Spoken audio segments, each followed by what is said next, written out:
¿Partimos? Sí, disculpen el Ya, retraso que tuve problemas no con importa, la presentación.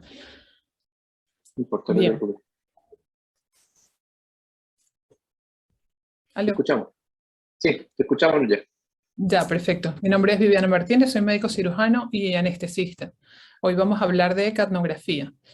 Esta imagen que está aquí en la primera lámina de la presentación hace referencia al libro El Principito, donde el niño le está contando al aviador su dibujo, le está mostrando al aviador su dibujo y tal cual como esta imagen, de acuerdo a lo que nosotros conozcamos o de acuerdo a lo que nosotros entendamos, vamos a poder entender en la onda de capnografía, que por cierto es parecida a esa imagen que está allí. Ujú. Pues, ok. Los objetivos a cubrir en esta charla son básicamente hablar un poco del CO2 en el organismo, qué es la capnografía y la diferencia con la capnometría, cómo se mide el CO2, cómo se clasifican los capnógrafos y la utilidad en nuestra área de trabajo.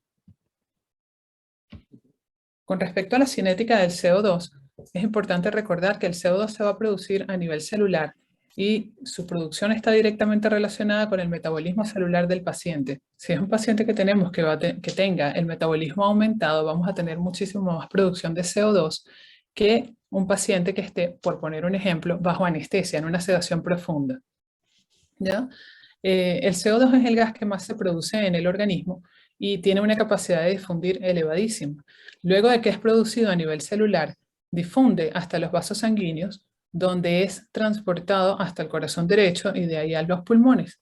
Este transporte se da una parte de forma libre, disuelto en la sangre, otra parte con bicarbonato y otra unida a los glóbulos rojos. Al llegar a los pulmones, se da la eliminación de la mayoría del CO2 que se produce en el organismo, pero esta eliminación va a estar, ya, pero esta eliminación va a depender tanto de la producción como del transporte que tenga para llegar a los pulmones, como de la función de estos pulmones, de la membrana alveolo-capilar y de la capacidad que tenga el paciente para sacar ese CO2 ya a nivel pulmonar. Ujú. La capnografía nos da información de tres sistemas diferentes, cuando menos. Uno es el metabólico, otro nos habla también de la hemodinamia y del intercambio gaseoso, porque cualquiera de estas tres cosas que se alteren se va a ver reflejado en el valor y en la gráfica de la capnografía. Con respecto al metabolismo, como conversamos al principio, es un reflejo directo, el CO2 es un reflejo directo del metabolismo que tenga este paciente. Con respecto a la hemodinamia, porque no es solamente que se produzca, sino que además luego tiene que ser transportado hasta los pulmones y este transporte depende de que el paciente tenga una volemia adecuada, que tenga un gasto cardíaco adecuado y bueno, obviamente que la bomba esté funcionando de una manera idónea. Y al final, que la relación BQ permita la eliminación del CO2, además de que nos va a dar, dependiendo de la capnografía que estemos hablando, nos va a dar información del volumen tidal y del espacio muerto fisiológico y anatómico que el paciente tenga. Entonces, ¿qué es la capnografía? La capnografía es la representación gráfica de este CO2 exhalado durante todo el ciclo respiratorio. Yo pudiera decir que es la representación gráfica del CO2 exhalado al final de la aspiración, pero no, porque si tengo un paciente que tiene una recirculación de CO2, eso también lo puedo ver en la capnografía. Además, es la monitorización continua y no invasiva del CO2 que está produciendo y exhalando el paciente. Con respecto a las generalidades de los capnógrafos, es importante que aclaremos que hay capnómetros, como el que vemos acá a la derecha, que nos va a dar un valor numérico y la frecuencia respiratoria del paciente.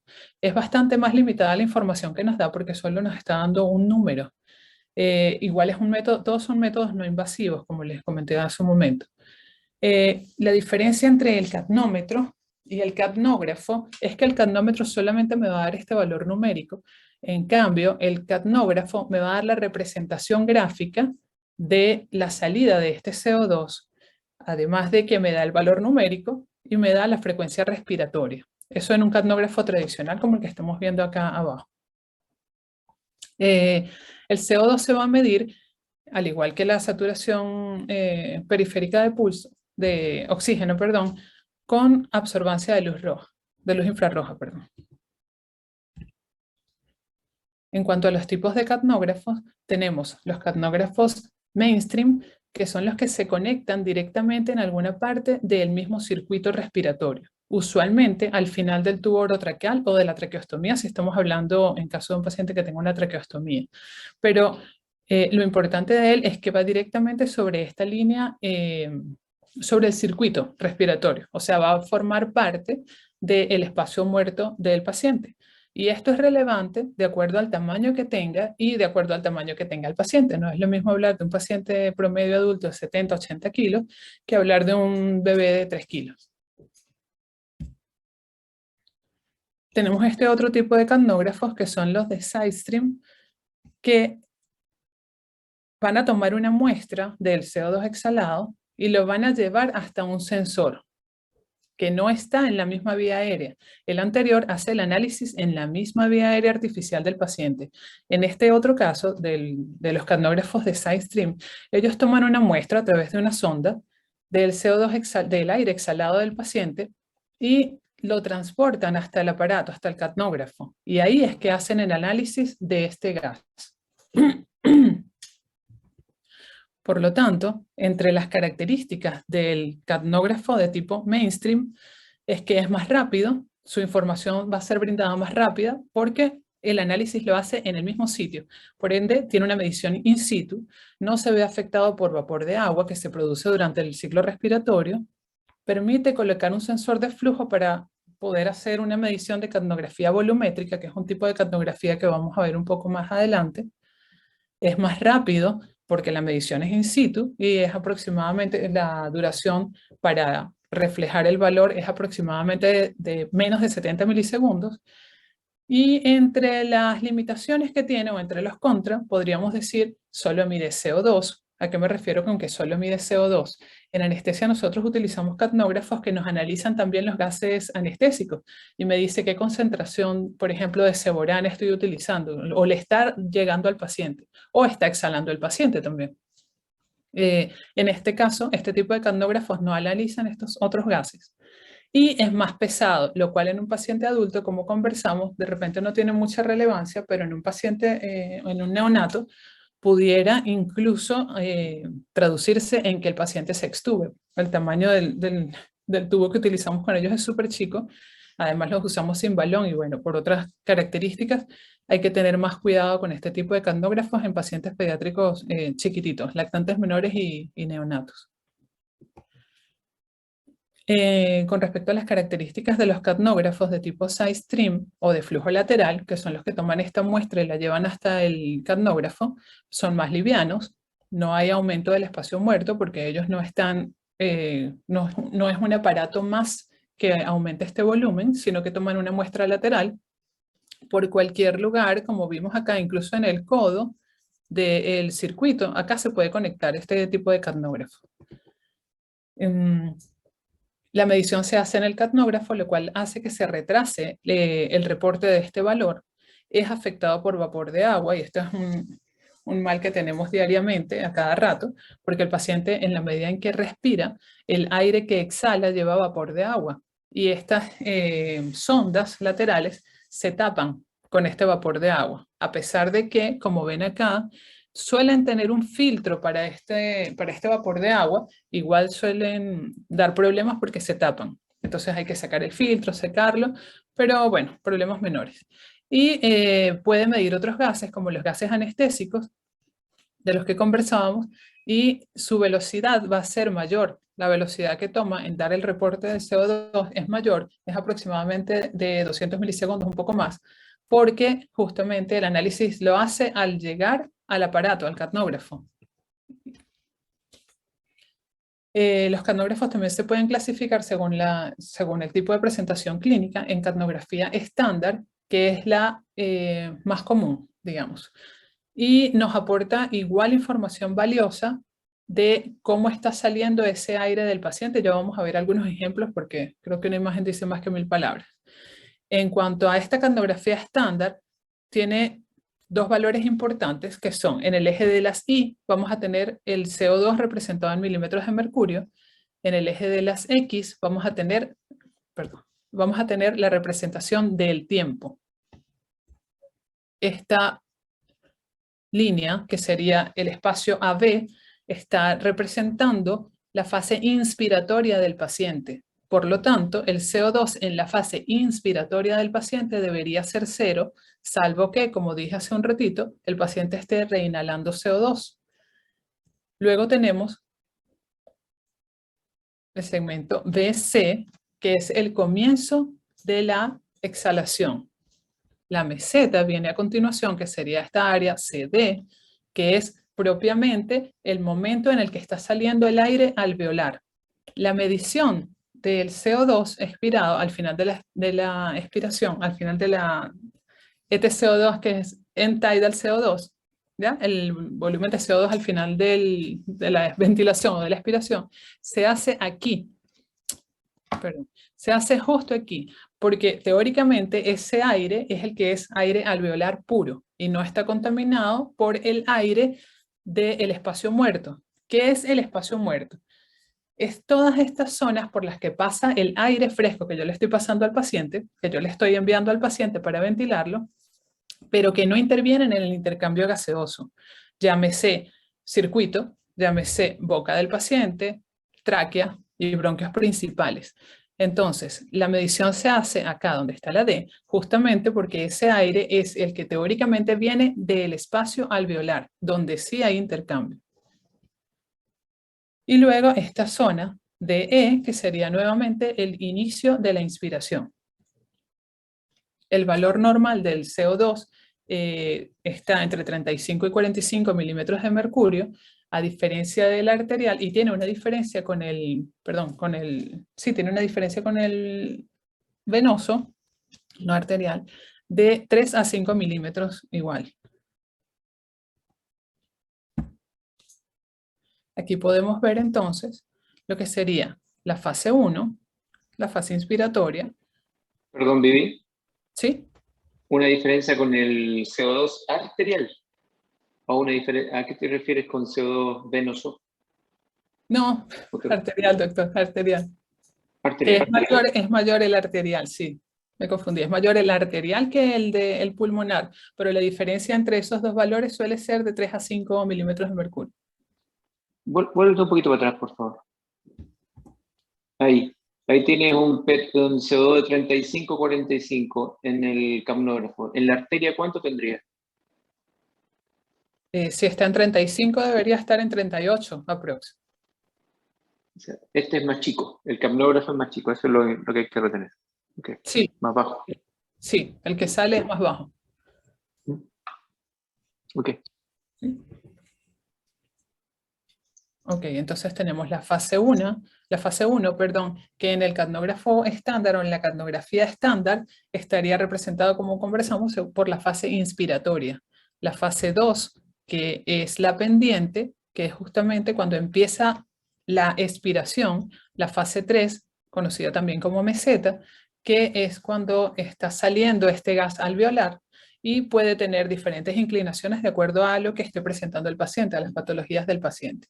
Y la fase 4, que es el inicio nuevamente de la inspiración. Aquí tenemos algunas imágenes que, como les decía, yo creo que algunos somos visuales y la imagen no se nos olvida más nunca. Por ejemplo, una de las cosas que más me gusta a mí de la capnografía o que más me parece de las características que le dan mayor importancia a la capnografía es que nos permite tener una monitorización de la ventilación inmediatamente.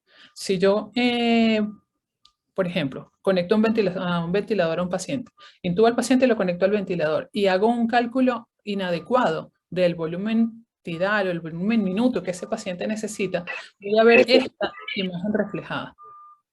¿Por qué? Porque el paciente va a empezar a retener CO2 porque le estoy dando un volumen minuto bajo con respecto al que él necesita.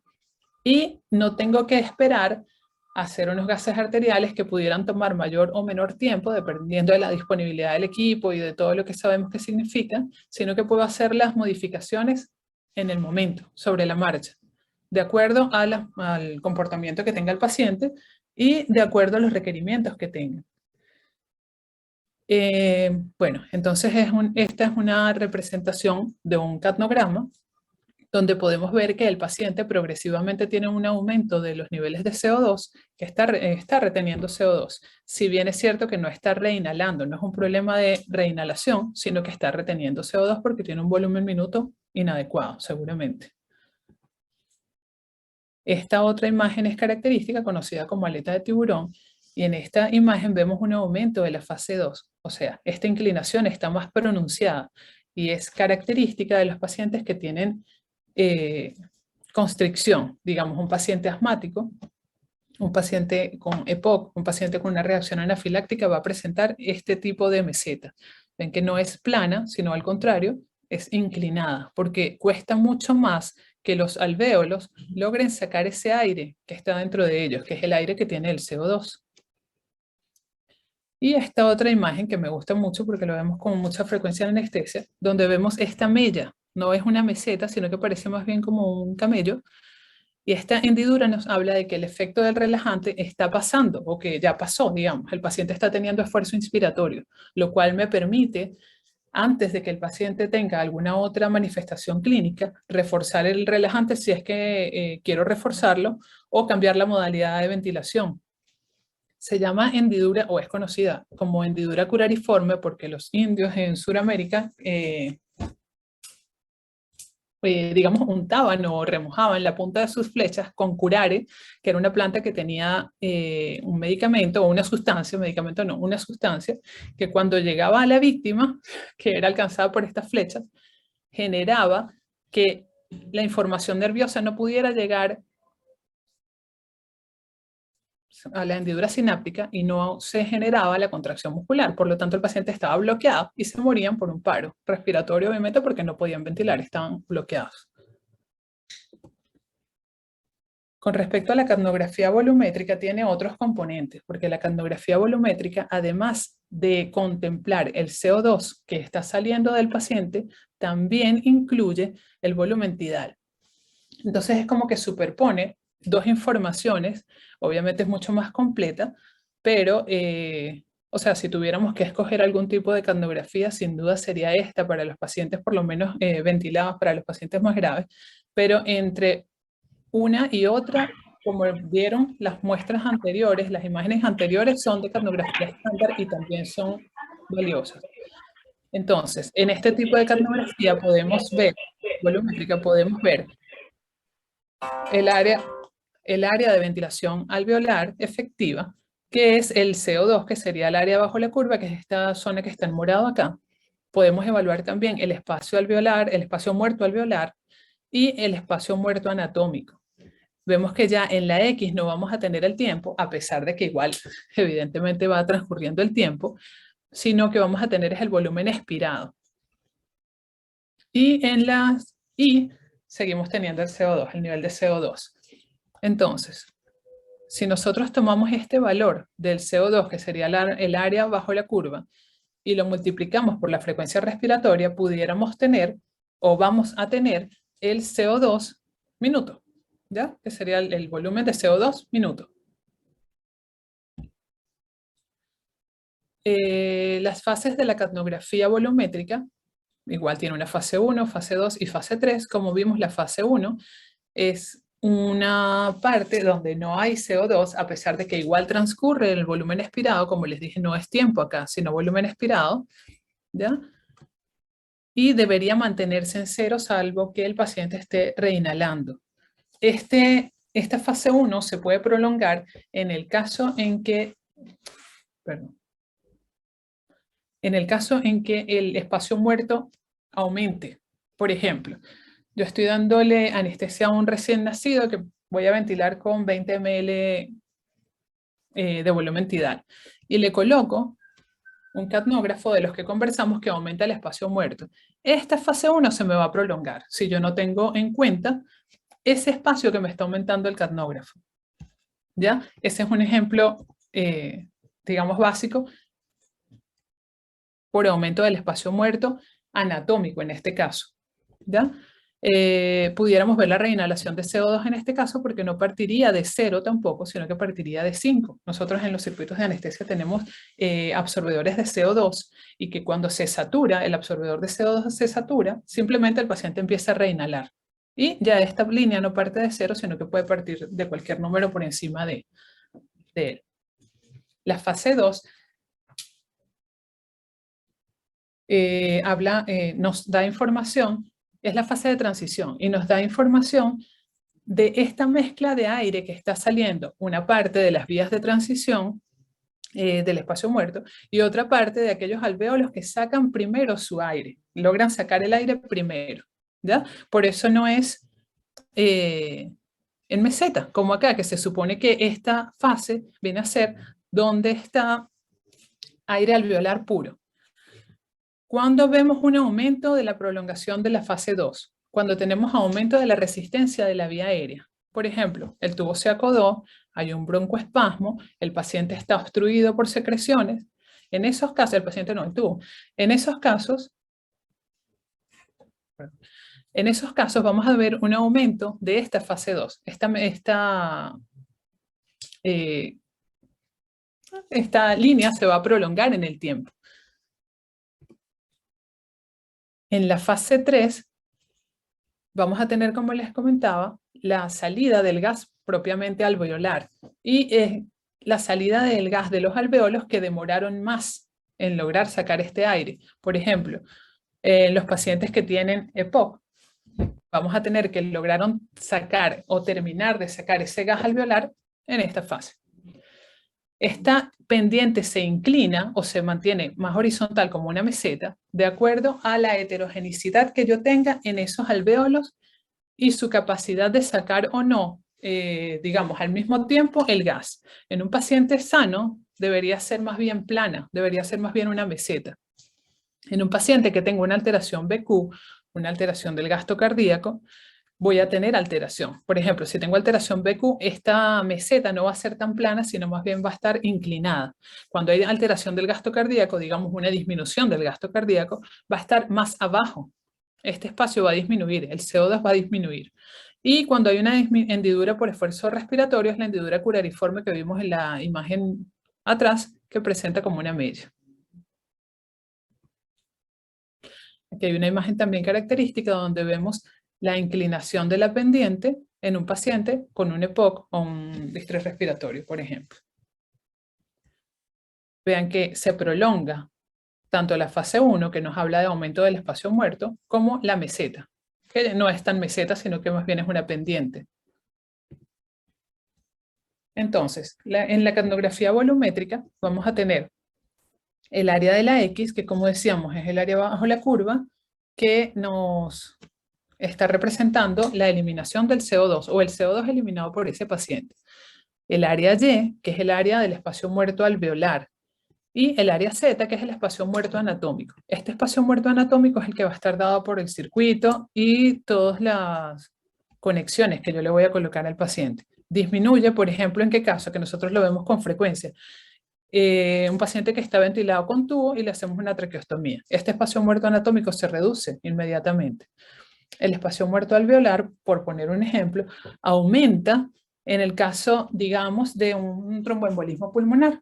¿Por qué? Porque las unidades alveolares que pueden hacer este intercambio de manera efectiva se alteran, ¿ya? Bien sea, en este caso específico del ejemplo que estoy poniendo, por una mala perfusión o por una perfusión inadecuada, a pesar de que estén bien ventiladas esas unidades. Entonces el espacio muerto alveolar aumenta en ese caso y eso se traduce en que si el área Y aumenta, el área X disminuye y el CO2 que va a estar eliminando ese paciente es menor. Por lo tanto, la gradiente de CO2 también va a estar aumentada, porque no es que el paciente no esté produciendo el CO2, es simplemente que no está pudiendo eliminarlo de una manera adecuada.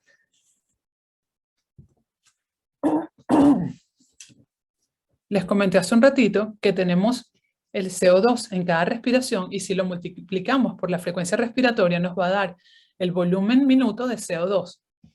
Entre las causas Entre las causas que tenemos de disminución del volumen minuto de CO2 están la hipotermia, la sedación profunda o anestesia, la muerte cerebral, la disminución del gasto cardíaco, la hipovolemia o el TEP. ¿Por qué?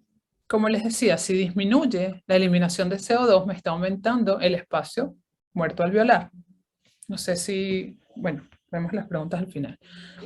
El aumento del volumen minuto de CO2 puede estar dado por sepsis, fiebre, hipertermia, convulsiones, hipertiroidismo o incluso una infusión de bicarbonato, y eso me pudiera confundir pensando que hubo un aumento de metabolismo. Hipertermia maligna también.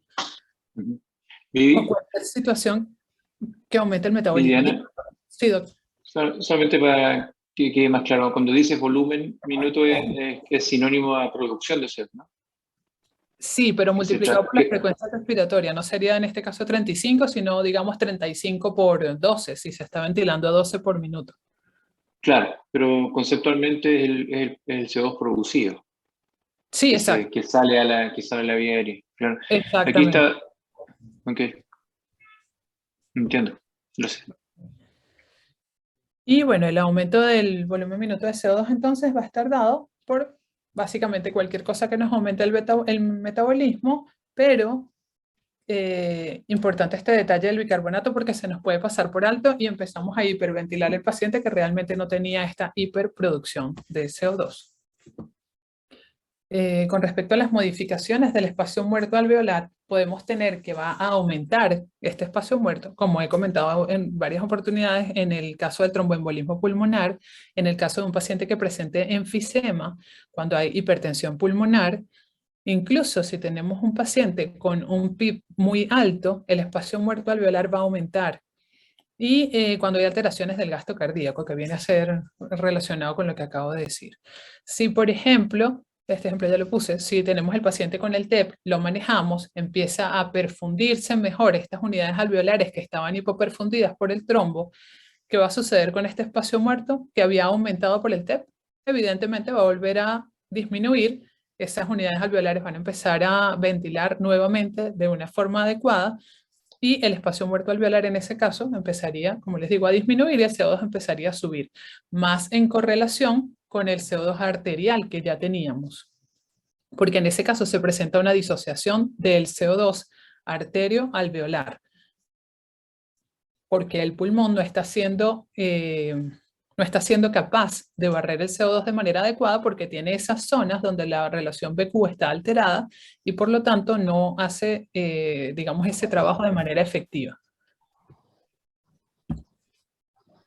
Entonces, con respecto a la utilidad de la capnografía, como les decía, como les comentaba al principio, tal vez para mí lo que me parece más importante, una opinión bastante personal, es que nos permite un monitoreo continuo y no invasivo de la ventilación mecánica y tomar decisiones y conductas sobre la marcha, inmediatamente. No tengo que esperar porque en algunos lugares tenemos el analizador de gases arteriales ahí mismo, pero en otros lugares hay que mandar al laboratorio y bueno, se prolonga el tiempo de tomar conductas respecto al ventilador. Y la única forma que yo tengo de saber si estoy ventilando de una manera adecuada o no a mi paciente, básicamente es con una saturación y una capnografía que la puedo tener ahí inmediatamente sin invadir al paciente y sin que tenga un costo mayor. Además de eso, nos permite evaluar de manera temprana el deterioro hemodinámico en un paciente, patologías, hacer diagnósticos o corroborar diagnósticos en patologías como Queso. Blanco, duro. reinhalación de CO2, que de otra manera no podría diagnosticarla. También la AJA desde el año 2000 implementó el uso de capnografía para evaluar la efectividad de las compresiones y evaluar también la sobrevida de los pacientes o el outcome del paciente posparo. Nos permite también evaluar el retorno de la circulación espontánea mucho más rápido que los otros mecanismos que utilizamos. Podemos diagnosticar el esfuerzo inspiratorio de manera temprana, la intubación esofágica sin duda, incluso antes de que el paciente desature, una desconexión del circuito que por lo menos en nuestra área es imprescindible, y broncoespasmo, por ejemplo. o diagnosticar o corroborar un diagnóstico de broncoespasmo. Aquí vemos algunas imágenes, por ejemplo, para confirmación y control de instalación de tubo orotraqueal. En el momento en que se intuba al paciente, yo debería tener inmediatamente una onda de capnografía. Esto en una situación ideal, donde el paciente no tiene un broncoespasmo y no tiene ninguna patología más allá, pero la idea es que veamos que debería tener una onda de capnografía inmediatamente. En cambio, si tengo una intubación esofágica, no la voy a tener. No voy a tener la onda de capnografía, no voy a tener ese CO2 reflejado ahí. Puedo tener algún grado de CO2 que lo ven aquí, que no se va a confundir, que no se va a confundir con que el paciente esté intubado, y ese CO2 que se ve reflejado ahí simplemente es el CO2 que quedó en el circuito de cuando yo estaba ventilando al paciente antes de intubarlo, y algún grado de CO2 que pudiera tener este paciente a nivel de estómago. Sobre todo está descrito que si tomaron alguna bebida carbonatada, pudieran tener ese CO2 tal vez un poco más alto, pero jamás como un valor normal para llegar a confundir con una intubación orotraqueal o traqueal. Así que si me doy cuenta de que esto está sucediendo porque es un paciente con una vía aérea difícil, que yo no tengo visión directa de la glotis, puedo sacar el tubo o puedo volver a intubar al paciente incluso antes de que presente una desaturación. O simplemente ventilarlo, porque la urgencia sería ventilarlo, más allá de colocarle el tubo.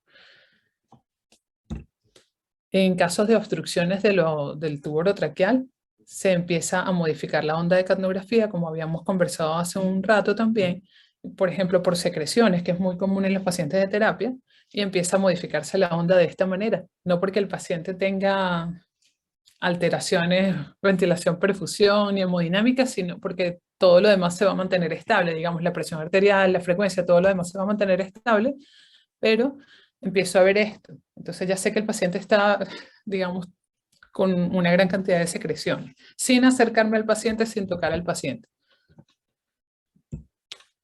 En los casos que a eso me refería que es crítico, por lo menos en anestesia, tienes un paciente que le están operando un tumor en la cabeza o una cirugía de otorrino o algo en la cara, no tienes acceso a tu vía aérea, que es como tan propia de nosotros, somos como tan territoriales con esta zona, pero en ese tipo de cirugías se cubre todo con campos estériles y no tengo forma no tengo visión directa de este circuito y de esta integridad del circuito. Por ende, si yo no tengo una capnografía, voy a estar todo el rato vigilando el circuito y con la mano ahí pegada porque no tengo otra forma de saber que está correctamente conectado. En cambio, ha pasado y pasa con mucha frecuencia, si se desconecta porque se movió el tubo, se movió el circuito, ya la conexión a la máquina, inmediatamente voy a ver esto que está aquí o simplemente se me va a ir a cero la línea de CO2. Y eso me avisa, el paciente ni siquiera llega a tener modificaciones porque me avisa o yo lo noto, no sé, antes de 2 ventilaciones más. Me doy cuenta que la línea se fue a cero y lo puedo resolver inmediatamente sin que eso represente ninguna complicación para el paciente. A propósito del caso revisado por los 2 compañeros en la reunión pasada, esta es la imagen que se vería en el caso de un paciente con un tromboembolismo pulmonar en la capnografía volumétrica.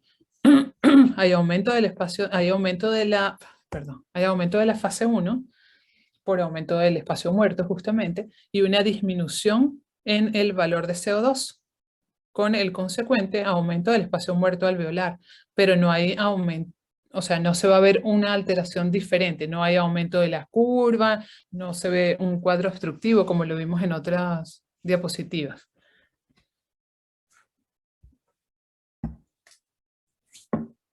Y esa sería como una introducción a la capnografía.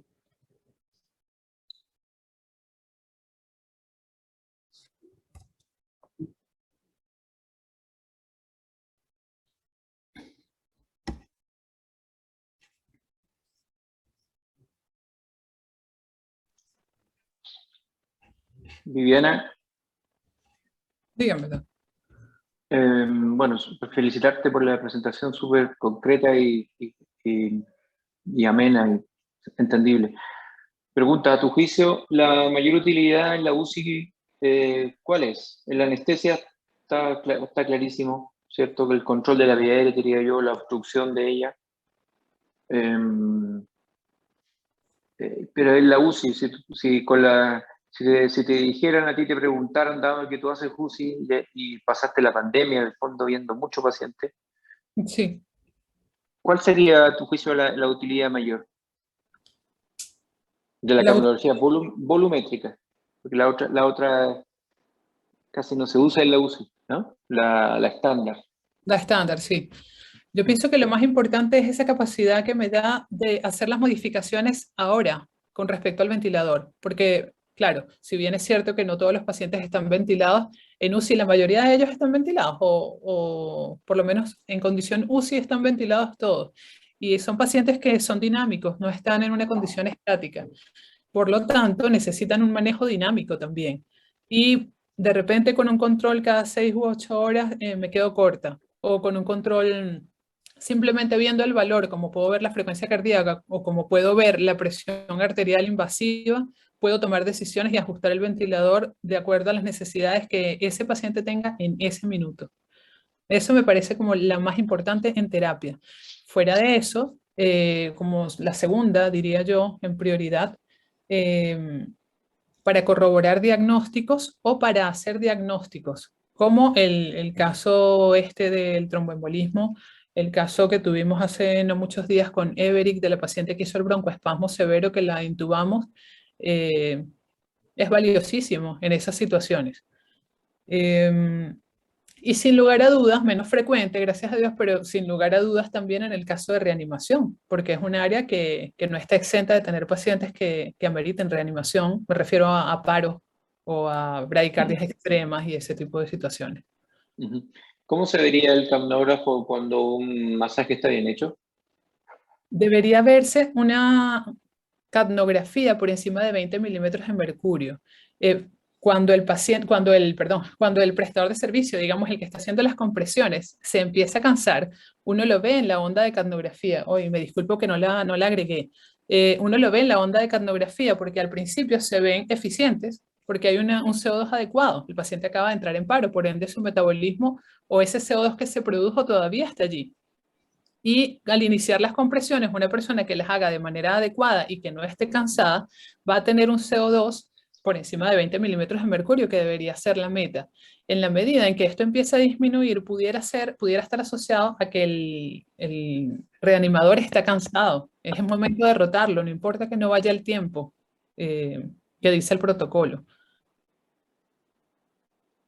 De acuerdo.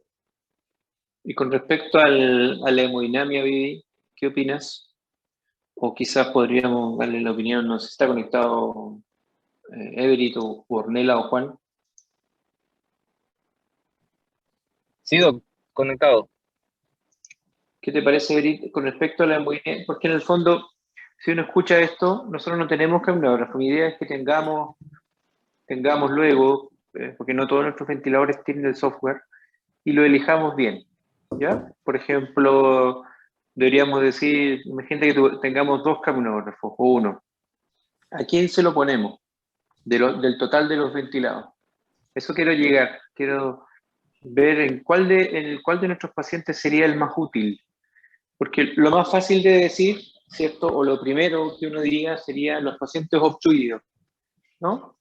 Cualquiera, un EPOC, un asmático, con el fin de que nos pudiéramos dar cuenta rápido si la obstrucción bronquial se escapa de control, ¿no? Por ejemplo, lo tenemos con salbutamol horario, metilprednisolona, un asmático, un estatus asmático. Y resulta que vamos en el día 5, ya queremos saber si le podemos ver cómo está la obstrucción. Claro, uno podría decir, pongámosle el capnógrafo y vemos la curva, ¿no? Ahí hay un ejemplo fácil y bonito para uso de capnografía volumétrica en intensivo. Pero si yo te forzara, Eric, y te dijera, ok, tengo un capnógrafo, ¿a quién se lo pongo, Eric? ¿Cuál sería, a tu juicio, la mayor utilidad, fuera del caso del paciente obstruido? ¿Qué opinas? Doc, o sea, mi opinión es que básicamente los pacientes que tengan algún tipo de shock séptico, cardiogénico, ya que el aumento del CO2 va a ser un indicativo de que este paciente está aumentando su tasa metabólica basal y que, como comentaba Viviana, probablemente va a requerir una intervención temprana, ya sea con volumen, con vasoactivos, con mayor volumen minuto, y contrarrestar la causa que me esté llevando a esa hipercapnia o a esa hiperproducción de CO2 por sea la causa que sea. Entonces, en deterioros hemodinámicos puede predecir y podemos actuar de forma precoz antes que tengamos otras manifestaciones como hipoperfusión tisular o hiperlactatemia incluso. Dale. Pero mira, congela ahí un poquito la respuesta. Si yo tengo un paciente que tiene un shock, imaginémonos la señora esta que está, ¿se acuerdan todos que todos los que están conectados? Bueno, miré muy rápido, pero en general, todos más o menos tenemos en la cabeza a la señora que ingresó anoche, ¿cierto? Acuérdense que es una mujer como de 60 y tantos que es insuficiente renal, ¿cierto? Una creatinina de 2, una diabetes, una insuficiencia cardíaca crónica, que hizo una disnea súbita. ¿Ok? No hizo dolor torácico, hizo disnea súbita, que ella solita consultó a la urgencia y la pillaron desaturada y congestiva, ¿ya? Le pusieron BiPAP y no anduvo, la tuvieron que intubar. Y la radiografía de tórax muestra infiltrado de 3 o 4 cuadrantes. La primera enzima de allá está positiva, 4 veces lo normal, pero es difícil de interpretar porque tiene una insuficiencia renal, ¿cierto? Todos sabemos que ahí hay un problema de interpretación. Y en el electrocardiograma de allá mostraba un bloqueo completo de rama izquierda que no sabemos la edad de ese bloqueo. ¿Por qué es relevante? Porque si hubiéramos tenido un electro de hace 2 días, por ejemplo, que no lo tenía y ahora lo tiene, uno podría decir que ese bloqueo completo de rama izquierda es síntoma o signo de enfermedad coronaria aguda. ¿Ok? Dale. Y llegó acá sin shock, ¿ya? Tibiecita, perfundida, por lo que me contaron en la tarde, el mismo Everett sigue bien perfundida.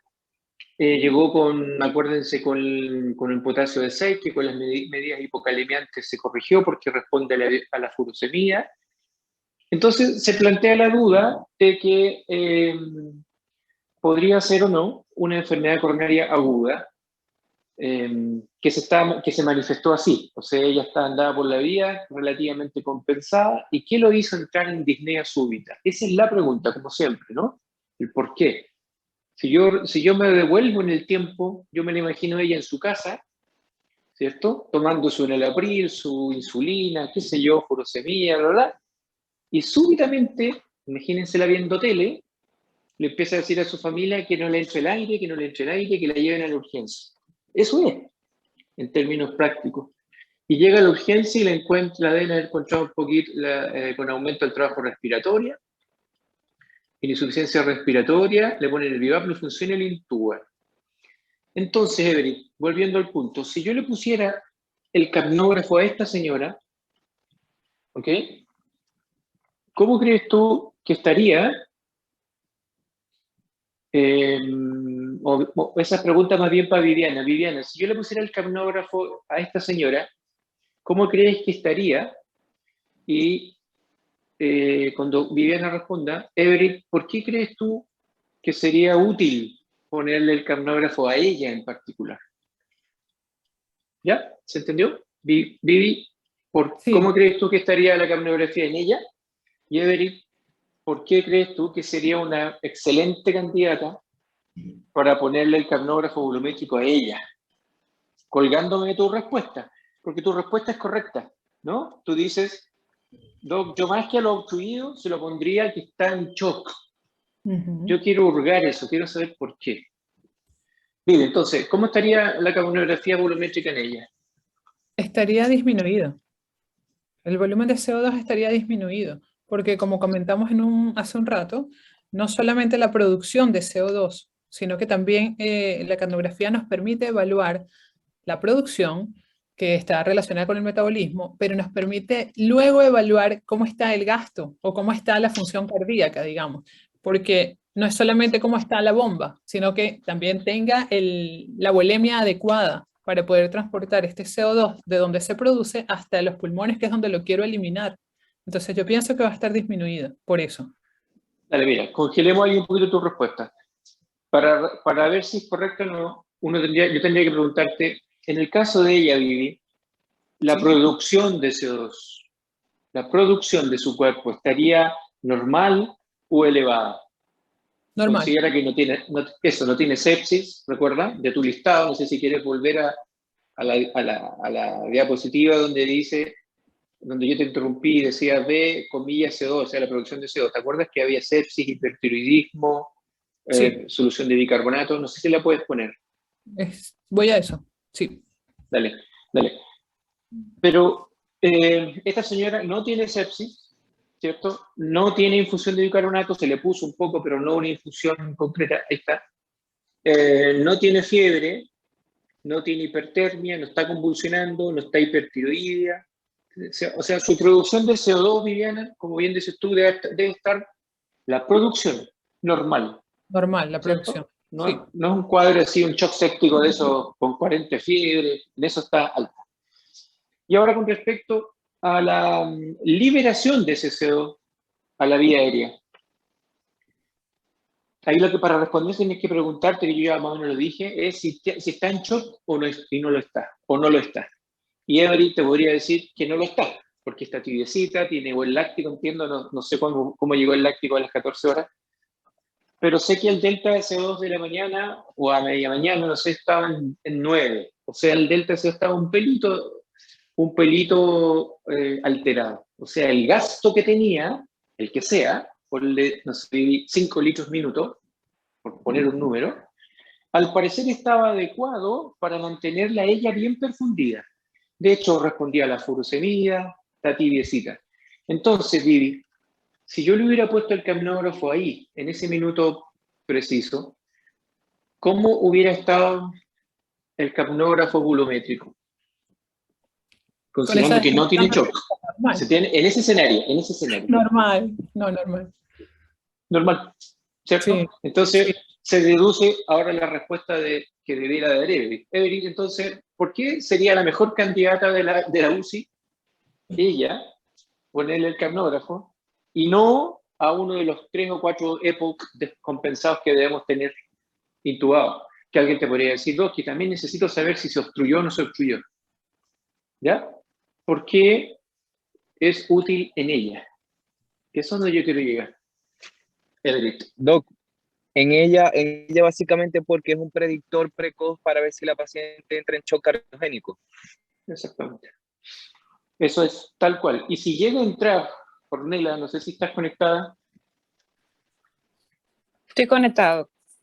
Ornella, mira, siguiendo la línea de pensamiento, ¿no? Recuerda, no tiene shock ahora, en este minuto. Su producción de CO2 es normal, porque no está séptica ni nada de eso. Y Everett dice, sería una excelente candidata porque muestra muy precozmente la caída del gasto, el que sea, ¿no? A tu juicio, Ornella, ¿cómo mostraría el capnógrafo si el gasto le cae? Imagínate que voy y se lo pongo y le cambiamos el ventilador con los chiquillos, con los kinesiólogos y listo. Y nos vamos todos para la casa. La Viviana queda de semanera y no sé quién quedó de tratante. ¿Ya? No sé, Julio, no tengo idea de quién está con ella. Y el capnógrafo está normal, con curva normal, muy parecida a la que debiera estar en la pantalla. Así debiera tener más o menos un capnógrafo, ¿no? Y resulta que a las 3 de la mañana se empieza, antes de que se enfríe, antes de que el delta de CO2 se dispare más, antes de que la extracción de oxígeno, mucho antes en realidad, empiece a ponerse cardiogénica, o sea, en ponerse en rango de 45, de 50, el capnógrafo se altera. ¿Cómo, Ornella? ¿Qué debiera ocurrir? ¿Qué debiera verse? Según entendí. Sí, según Cuando entendí. hay sepsis, estamos en confianza, claro, así que claro, di lo que entendiste. según y la la Viviana debiera sepsis, corregirte. claro, según la sepsis, cuando aumenta el catabolismo y todo esto, aumenta la entrada del CO2. Pero también lo veo de que si el gasto cardíaco baja y más bien puede haber hipotensión, puede bajar también el entrada del CO2. Dale. Déjame ver si te entiendo y traduzco para el resto del grupo. En el caso de la sepsis, que no es el caso, que este no es el caso, ¿cierto? Claro. Entendí que lo pusiste como caso para entenderlo. Aunque la sepsis determina que la producción de CO2 esté alta, si el gasto cardíaco le cae, por ejemplo, en ese ejemplo, porque la sepsis le da depresión miocárdica, ¿cierto? Que lo vimos millones de veces, yo se los comenté hasta que ya el concepto ya es de ustedes ya. Es decir, la sepsis parte pidiendo un gasto alto y el cuerpo lo levanta, ¿no? O sea, si uno le da fiebre y calofrío, lo que hace el cuerpo es levantar gasto. Por eso tú pasas de 5 litros a 15 litros. El problemita es que, sobre todo si eres cardiópata, más o menos entre la hora 18 y 24, la sepsis también altera el miocardio, lo atonta, ¿no? A través de citoquina. Entonces, el gasto que él debiera levantar, 15 litros, ya no lo logra. Y levanta 12, 10. Y el problema, como yo se lo dije muchas veces a Julio en particular, el problema es que numéricamente ese gasto está normal, 12. Pero en la situación es insuficiente, porque ese cuerpo necesita 15. ¿Se entiende? Ese es un ejemplo bonito y perfecto. La pregunta, Ornella, concreta para ti, si esta señora fuera séptica, es que en realidad el capnógrafo debiera mostrar que te cae, ¿cierto? Como indicador precoz de gasto insuficiente. ¿Se entiende? Entonces ahora volviendo a ella, que no está séptica, ojo Ornella, ¿ya? Ella está, no sé si no, tú estás en casa. Pero imagínate que lo hubierais tocado. Deberías verla, según lo que Everett describe, debería estar tibia, perfundida, ¿cierto? Con un láctico que ahora nos va a decir Everett, con un delta de CO2 de 8, 9, por ahí, no debiera más. ¿Y qué pasa si en la noche? Esa es mi pregunta. ¿Por qué la relevancia? Porque esta señora, Ornella, no sé si viste la inscripción en lo que puse en el grupo, y para los que no la leyeran, esta señora, chicos, lo que ocurre es que si en realidad está infartada, o en realidad se infartó en su casa, y eso le fabricó la disnea súbita, y eso la descompensó de su insuficiencia cardíaca, y eso hizo que se le llenara el pulmón de agua, y eso hizo que tuviéramos que ventilarla, la pregunta técnica es, ¿la llevamos al tiro de hemodinamia o no la llevamos al tiro? ¿Esperamos o no esperamos? ¿Se entiende? Entonces, lo que quedamos con el hemodinamista es que si eleva encima 5 o más veces de su basal, si es que hace shock cardiogénico en este caso, si es que hace tormenta de arritmia, ¿cierto? Se empieza a llenar ultrasístoles por todas partes, qué sé yo. O bien si el electrocardiograma se altera, y se altera con algo diferente que un hemibloqueo izquierdo, ¿no? Porque es muy difícil de interpretar. Imagínense que le aparece un supradesnivel en una de las paredes, un supradesnivel transitorio, un infradesnivel transitorio, una T profunda. ¿Me siguen? Debiéramos llevarla, considerar para apurarle la coronariografía. Entonces, en este caso, sería una excelente, ella, candidata para ponerlo, porque como bien dice Everett, nos mostraría precozmente si el gasto baja. Entonces, la preguntita que yo tengo para Vivi o para Everett es ¿cómo? Ya respondiste el qué, Everett, y está correcto. La pregunta es el cómo. ¿Cómo se vería ahí? No sé si, Vivi, tú tienes una foto del cómo se ve un gasto disminuido o un shock a través de la capnografía volumétrica. Quizás podrías buscarlo mientras tanto. No sé si tienes en las fotos guardadas. Lo busco en un momento. Un segundo. Dale. Everett, trata de... Piénsalo y mientras tanto coméntanos cómo estuvo el láctico de la señora de la tarde, el delta CO2 de la señora